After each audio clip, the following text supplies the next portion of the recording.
The breathing on the other side of the study door wasn't mine. I had my hand clamped over my own mouth so hard I could taste blood from where my teeth cut the inside of my lip, and still I could hear it, slow, patient, wet at the edges, right against the wood. And then it started to talk. In my voice. My exact voice, saying the most private thing I had ever said to another living person. I've never told anyone that before. Over and over. Same breath. Same little catch on the word anyone. I want you to understand that I am sitting in my mother's apartment in Brooklyn while I tell you this. The radiator is clanking. There is traffic outside. It has been 3 weeks since I walked out of that house, and I still haven't slept more than 2 hours in a row. My mother thinks it's trauma. My therapist agrees with her. They're probably right about most of it. But they don't know the part I'm about to tell you, the part that's been happening since I got back, and I can't explain it to them without sounding like I've lost my mind. So let me start from the door. Let me tell you all of it, the way it actually happened, slow, the way it has to be told. I met him online. That's the stupid, ordinary beginning. A man named Adrien who lived in a village in Normandy, in France, a place he described in messages that made my chest ache, stone houses gone gold in the evening, a bakery that smelled of warm butter at dawn, a little cemetery on a hill where the wind moved through the long grass. He listened to me the way no one had ever listened. He asked me questions that no one had ever asked. He remembered the small things, the texture of a sundae, the name of a stuffed animal I'd had at 4 years old. When you have been lonely your whole life, being known like that is the most powerful drug there is. I sold most of what I owned. I flew to him. I told my mother I'd be back in a month. That was July the 8th.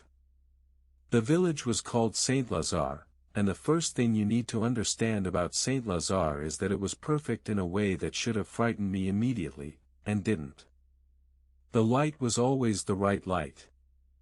The bread was always warm. Adrien's house had thick old beams and a study lined with books and a fire that never seemed to need tending. And Adrien himself, God, Adrien was exactly what I needed. Not what a person is. What a hunger is. He fit me like water fits a glass. The asking started gently. I almost didn't notice it. Every evening, in that warm voice, leaning toward me a little, tell me about your day. And I would. And it felt wonderful to be asked. I'd talk and he'd watch my face and his pupils would do this thing, they'd widen, slowly, like a man taking the first sip of something he'd been thirsty for all day. I told myself that was love. That's what attention looks like, I told myself. That's what it feels like to finally matter to someone. It took me weeks to understand that he wasn't listening to my words. He was eating the warmth underneath them. I'll come back to how I figured that out. First I need to tell you about Margot, because Margot is the reason I'm alive, if alive is even the word, and I'm no longer sure that it is. I went to see her the morning before I escaped. Adrien was on the couch when I left, and I want you to picture this, because it's important. He wasn't reading. He wasn't doing anything. He was just sitting, upright, perfectly still, and his right hand kept opening and closing on the armrest. Open. Closed. Open. Closed. Like something testing whether it still worked. I told him I was going for a walk. He didn't turn his head. The hand kept moving. That was all. Margot's cottage sat at the very far end of the village, past the little cemetery where, on my second day in Saint-Lazare, Adrien and I had first really talked. She was old. 90, she told me later. When she opened the door I actually took a step back, because the inside of her house looked like a bunker built against God. Dried herbs hung from every beam, so thick the ceiling had gone dark with them. There was salt on every windowsill, piled as high as my finger. And crosses on every wall, dozens of them, some hung upside down, some scorched black as if she'd held them in a fire and changed her mind. I put a photograph on her table. A Polaroid I'd found in a drawer, Adrian, younger, his arm around another young man. On the back, in faded pen, a name, Yusuf. Margot looked at that photo for a very long time. Her mouth moved like she was counting. It learned, she said finally. Between my time and yours. It got better at this. It's so much better now. What is it? My voice came out smaller than I meant it to. Margot. What is he? She didn't answer that. Instead she set down her teacup, and with hands that trembled she began to unbutton her cardigan. Slowly. One button at a time.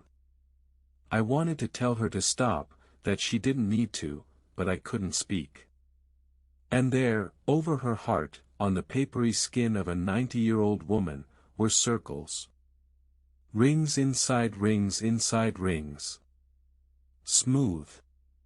Raised. Not a scar, not a brand, they had grown there, the way bark grows around a nail, until they were simply part of her now. 12 years, she said. I was here 12 years. This is what it left in me. She buttoned her cardigan back up, and her fingers fumbled, and I had to look away. It takes, she stopped. Pressed her lips together. Tried again, and her French had gone slow and careful, like a woman reading aloud from a book she'd memorized in grief. You don't lose the memories. People think you'll lose the memories. You don't. They stay. Every one. You lose the thing that makes them yours. The warmth inside them. After, you're left with only the facts. A list. A list of things that once happened to a woman who used to be you.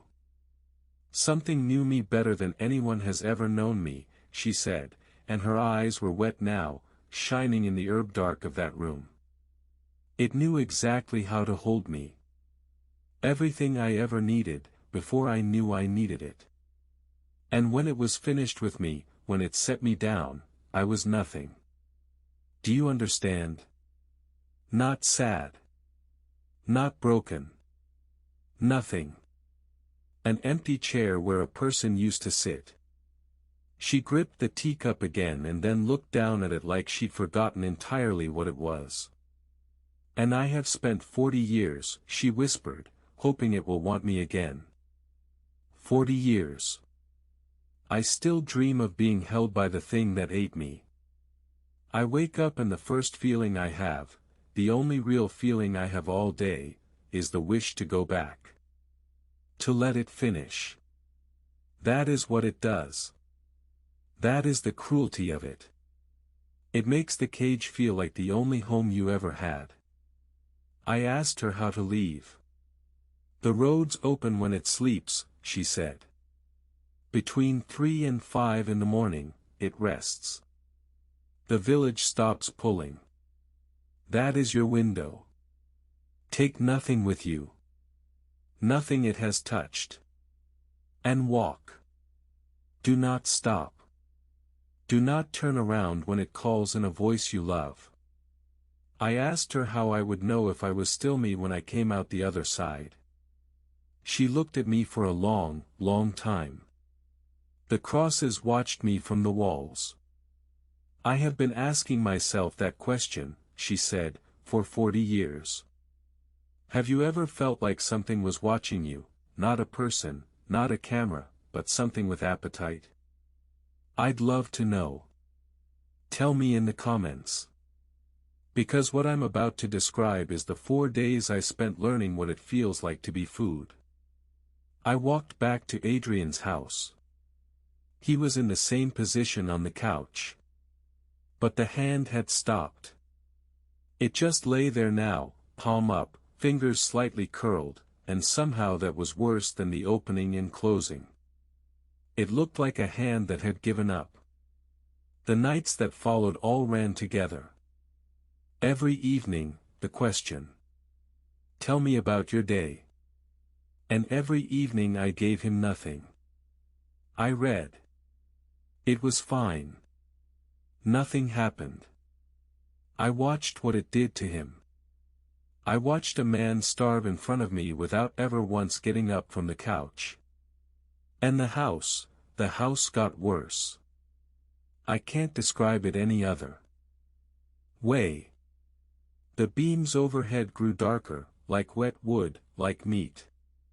The grain in them began to make shapes if you looked too long, and the shapes were faces, and the faces were pressing outward, the way a face presses into a sheet pulled tight.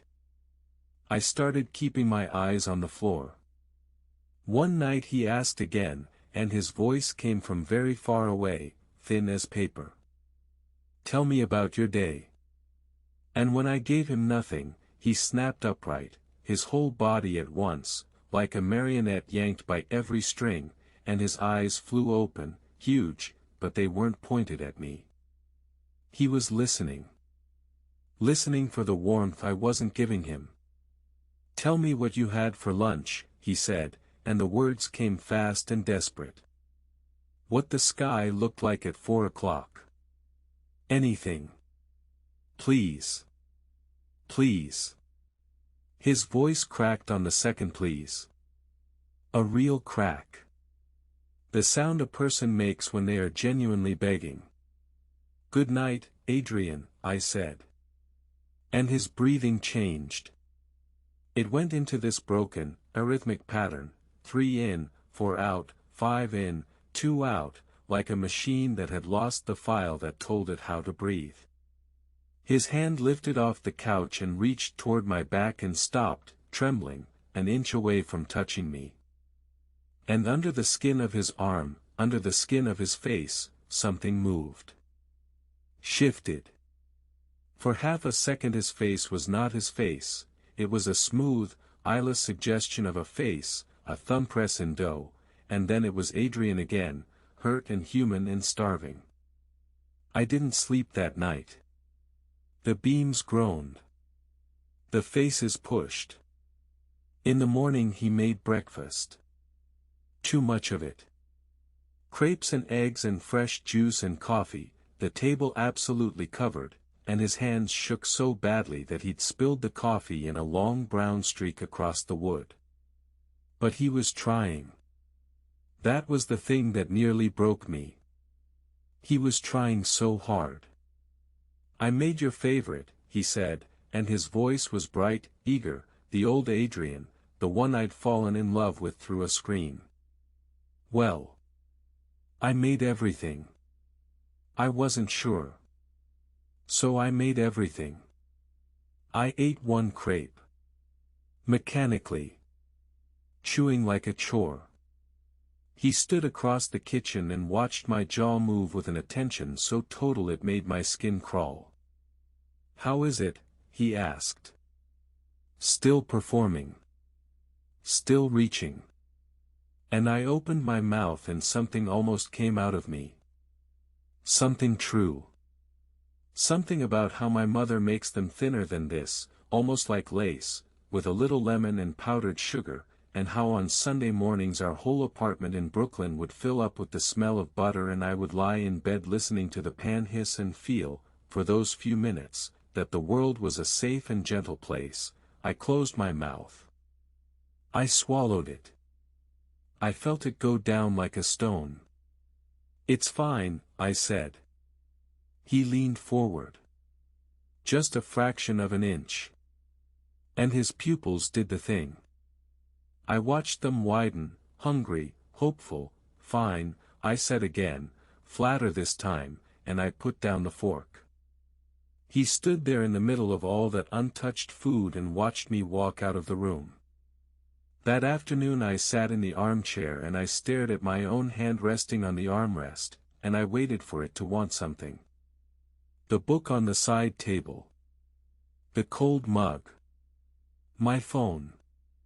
I waited for the small everyday pull of desire, the thing that makes you reach. And there was nothing. Nothing in me reaching for anything at all.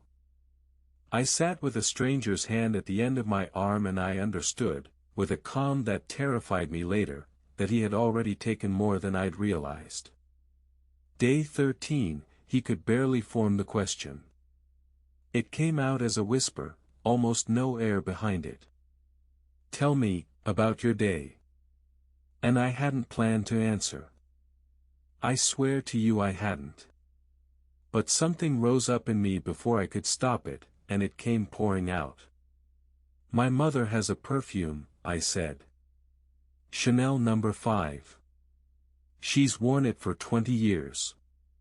When I was small and she'd come home from a double shift at the hospital, I'd smell it before I ever heard the door. I'd be in bed, pretending to be asleep, and the smell would come down the hallway ahead of her, and the second it reached me I'd know. I'd know everything was okay. I'd know that someone who loved me was home and that I was safe. I was shaking now. I couldn't stop. And every single night in this house, I said, the last thought I have before I fall asleep is that I can't remember what it feels like anymore. I can describe it. I can name the notes, the jasmine, the aldehydes, all of it. But the feeling. What it actually felt like to be a child in that hallway, knowing love had just walked through the door. It's gone. You took it. You took the most important thing I had and you didn't even know what it was. And the house lit up. I felt the air go warm against my face. Through the window, the dead wisteria on the wall showed sudden green at the very tips of its branches. And Adrian, the color came back into him all at once. His skin flushed. His eyes found their brown again. He was nearly himself, nearly the man from the messages, restored in a single instant. Chanel No. 5, he said softly. One voice. Almost warm. He said it the way a person says the name of a thing they love. And I watched him fill up from that one confession. I watched it nourish him. And here is the part one haven't been able to tell my therapist. Here is the part that wakes me at 3 in the morning. It felt good. Telling him felt good. I felt alive, alive for the first time in days, because giving him my warmth lit me up too, just for a moment, the way a struck match feels hot before it dies. I felt the pull of it. I understood, in that second, exactly what Margot meant about 40 years of wanting to go back. I wanted to keep going. I wanted to give him everything, just to feel that warmth move through me one more time. I stood up. My legs were not steady. That's the last thing you get, I said. And I left the kitchen. Behind me he held the coffee cup against his chest like it was the only solid thing in the world. The green at the tips of the wisteria was already fading. A color that wouldn't last the hour. If this story is keeping you up tonight, subscribe. We post new horror here every single night, and there's a piece of this one I haven't told you yet that I think will stay with you longer than the rest. For days of nothing. No words. No ritual. Just me, and the house, and the sound of something growing weaker behind the plaster. He stopped asking. And somehow that was the worst part of all, the silence where the begging used to be. Because I knew it wasn't surrender. It was conservation. Something deciding to stop wasting energy on a meal that had locked itself away. And on one of those nights, I think it was the second, I'd lost track by then, it happened. The thing in the walls. It started at 2:47 in the morning. I know because I was watching the clock. First it was low, below hearing, more a pressure in my chest than a sound, like standing too close to a speaker before the music starts. And then the voices came. Not Adrian's. All of them. Dozens of voices, bleeding up through the plaster, soaking into the room. A woman murmuring in rapid French. Someone counting, low and steady, in Japanese. A child, a small child, crying out, "Papa! Papa!" And then, clear as if he were sitting beside me, a young man's voice, warm and bright, talking about a scarf his sister had knitted him. How she dropped a stitch near the bottom and just kept going anyway. How he wore it every single day because of that one flaw, because it made the scarf his. Yusuf. The man from the Polaroid. 12 years gone, maybe more, and here was the warmth of him still trapped in the walls, still being replayed, still being digested. And then all of them spoke at once. 42 voices. I don't know how I knew the number, but I knew it, the way you know a thing in a dream, every language, every age, layered over one another. And for one single second, they harmonized. They found a chord. 42 stolen lives ringing together like a struck bell. I lay on the floor of that study and I did not move. I put my hand over my mouth again and I listened to the music made of everyone who had come before me, until, near 5, it faded back down below hearing and was gone. I understood then that the house wasn't a house. The village wasn't a village. They were the inside of something. And all of us, Yusuf, the French woman, the counting man, the crying child, Margot, me, we were just the warmth it had not finished extracting yet. I left at 3 in the morning. The village was still running its loops, the way it always did at that hour, like a music box winding down. The baker stood in his dark shop reaching up to a shelf that had nothing on it, his arm moving up, and up, and up. A man named Henri sat behind the wheel of a car that never started, hands at 10 and 2, staring through the windshield at a road that went nowhere.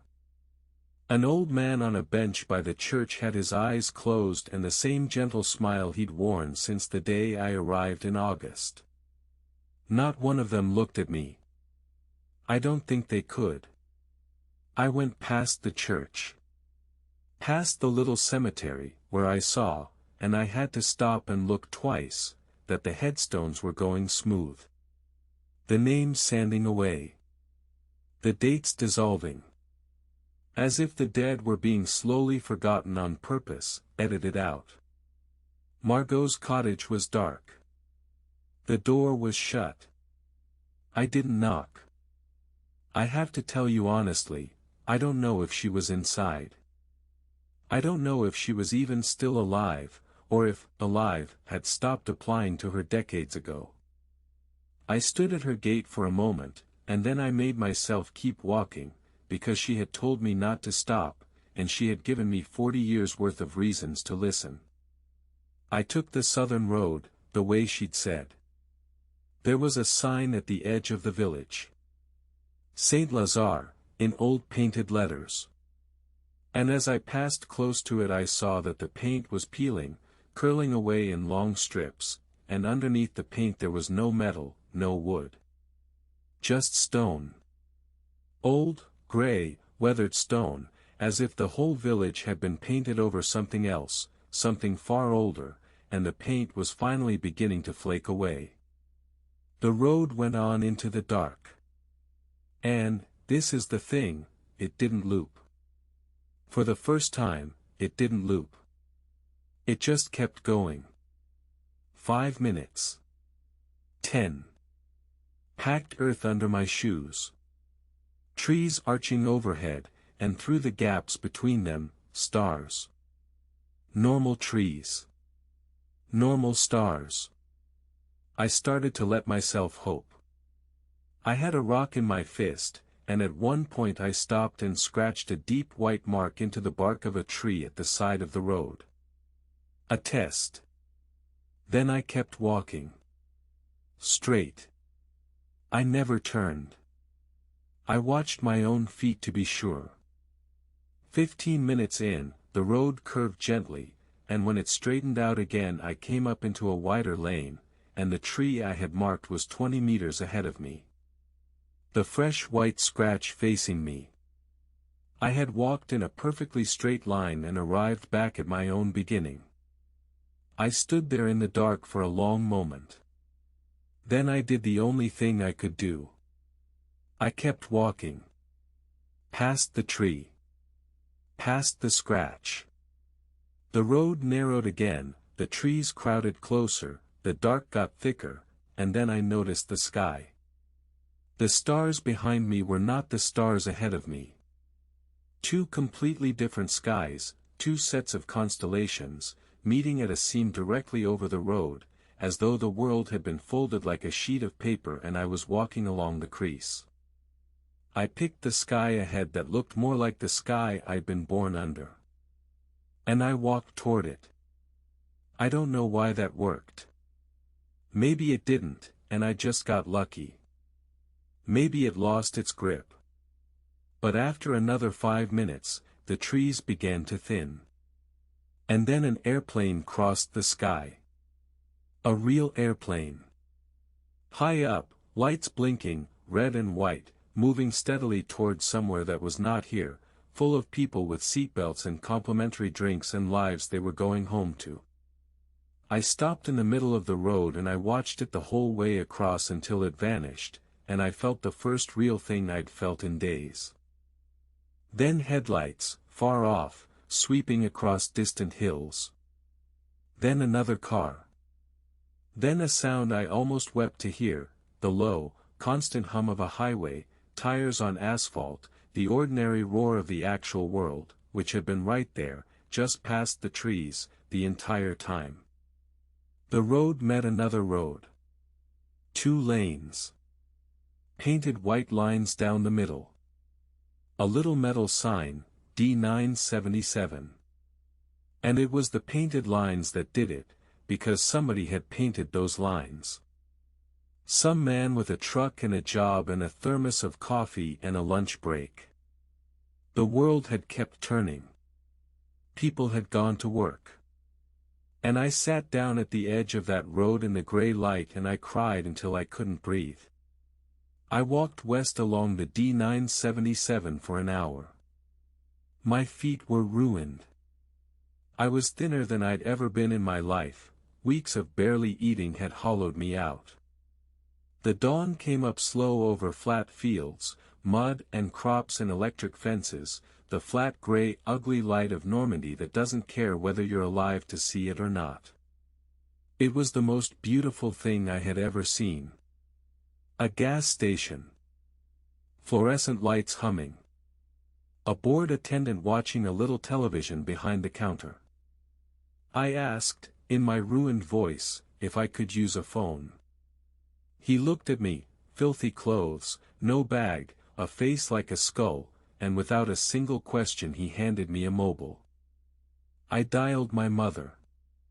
And while it rang, I looked up at the television in the corner, and I saw the date on the screen. October the 3rd. I had left Brooklyn on July the 8th. I had been in there for 3 months. My mother answered groggy, half asleep, and then she was screaming. Sobbing. Where are you, where are you? She'd called the embassy. She'd called Adrian's number and found it disconnected. She'd contacted the French police, and the French police had told her, gently, that there was no village by that name. There was no Saint Lazare. I'm at a gas station, I said. In Normandy. Mom. I'm okay. I'm okay. I hung up. And the attendant was watching me. He'd been completely normal the whole time, bored, neutral, ordinary. And then he smiled. That smile. The crinkle at the corners of the eyes. Perfect. Symmetrical. Identical on both sides of his face. The exact smile Adrian wore when he was full. And then his face went blank again, and he turned back to his television, and behind him, on the inside of the window glass, a single moth crawled in slow, patient circles. I put the phone down on the counter and I walked out and I didn't look back. I've been home for 3 weeks now. My mother flew to France on an emergency passport and found me in a hostel in a town called Mortagne. I've tried to write down what happened. I get as far as the village was called Saint-Lazare and then I sit and stare at the page for 20 minutes and nothing else comes. The police pulled up the satellite maps. Where the village should have been, where I could draw it from memory, every street, every stone, there is nothing but unbroken forest. No buildings. No roads. No cemetery on a hill. Just trees, from above, going on and on. I'm in therapy. 4 sessions so far. And every question she asks me, I give the same answer. Fine. She asked me to try a different word once. I thought hard, and I said present. And she looked at me for a moment and said, gently, that present is a word we use for a machine. She's right. I had exactly one real feeling this whole past week. My mother's cat climbed onto my chest while I was lying on the couch, and I felt annoyed. Mildly. For about 4 seconds. And then it was gone, and I lay there afterward almost grateful, because 4 seconds of annoyance was the most alive I'd been since the gas station. I remember everything. My old apartment. The cereal I ate as a kid. A boy I loved when I was 16. I can describe all of it in perfect detail. But it's like reading a file about a stranger. The facts are all there. Everything else has been carefully, surgically removed. My mother started leaving my bedroom door open at night. It used to be shut. She never said anything about it. And the hallway light stays on now, too. I know what she's doing. She's checking on me while I sleep. She's checking that I'm still breathing like a person breathes. And here is the real reason I'm telling you any of this. Because of what's been happening since I got back. My hand is always cold now. No, not cold. Room temperature. Always exactly room temperature, no matter what. I checked it with a thermometer 3 times. It never changes. Just like everything about Adrian never changed. His skin had been exactly that temperature. The temperature of a thing that only looks warm. 2 days ago I was brushing my teeth, and my reflection was slow. I moved my hand and the mirror lagged behind it, just for a single frame, a flicker, and then caught up. So I stood perfectly still. And the reflection stood still. And then the reflection smiled, and my actual face did not move at all. And it wasn't Adrian's smile. It was something new. Something that was learning to use my face. I hit the light switch. Darkness. I hit it again, and everything was normal, no lag, no smile. But I was breathing wrong. 4 counts in, 4 counts out, even and mechanical. When did I start breathing like that? Adrian breathed like that. My mother speaks to me only in English now. She never used to. She'd switch back and forth between English and Creole depending on her mood, English for the practical things, Criollo when it was just the two of us, when she was being soft, when she loved me out loud.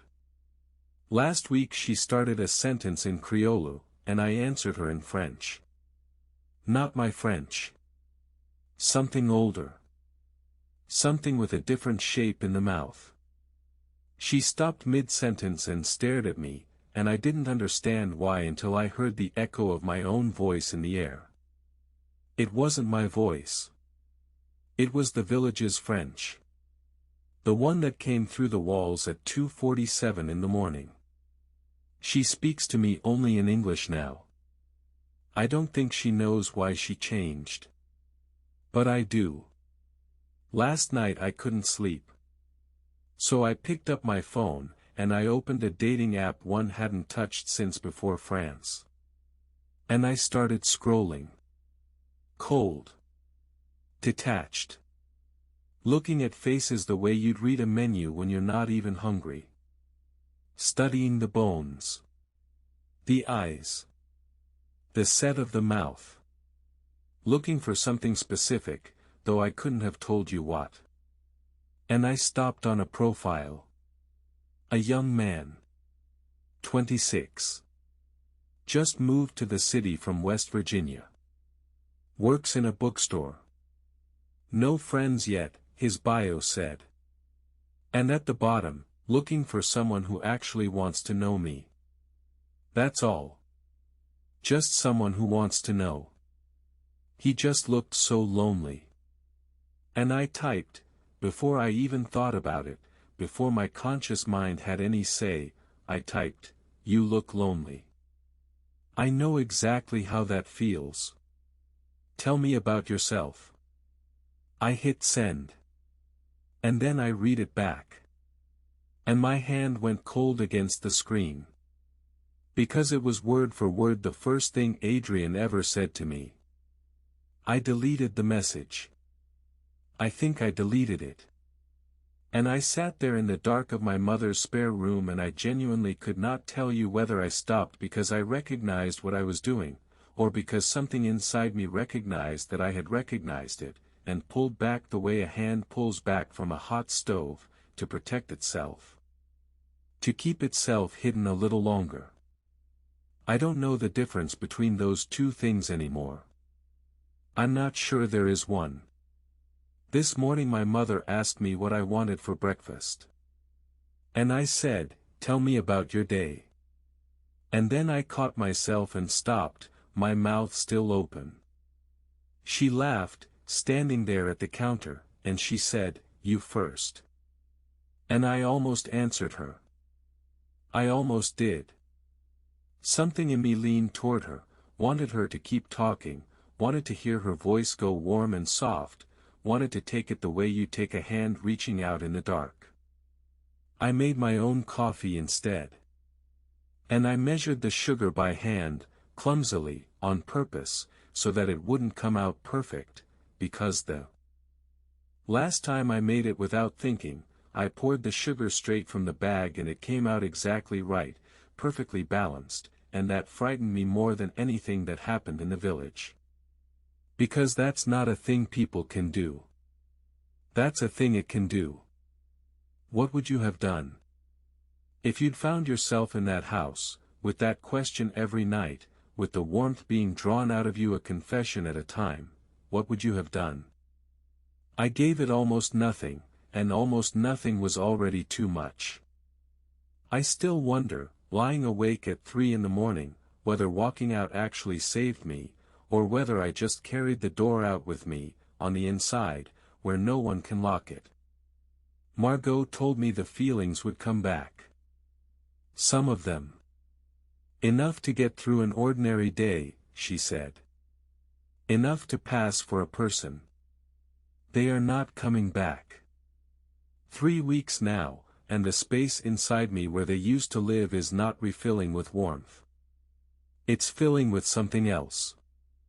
So if I stop telling these stories, if one night I simply go quiet and you never hear from me again, please. Don't look for me in a basement. Don't look for a body. That's not how this ends. Look instead for whoever I'm talking to next. Look for some lonely person who suddenly found someone who listens, someone who asks the perfect questions, someone who understands them in a way no one ever has before. Because that will be me. And I will know them better than anyone ever has. Subscribe for more horror every single night. And if you want more stories that will keep you up, check out What the Wow Stories, for the wildest relationship drama you've ever heard. Link below. Sleep well.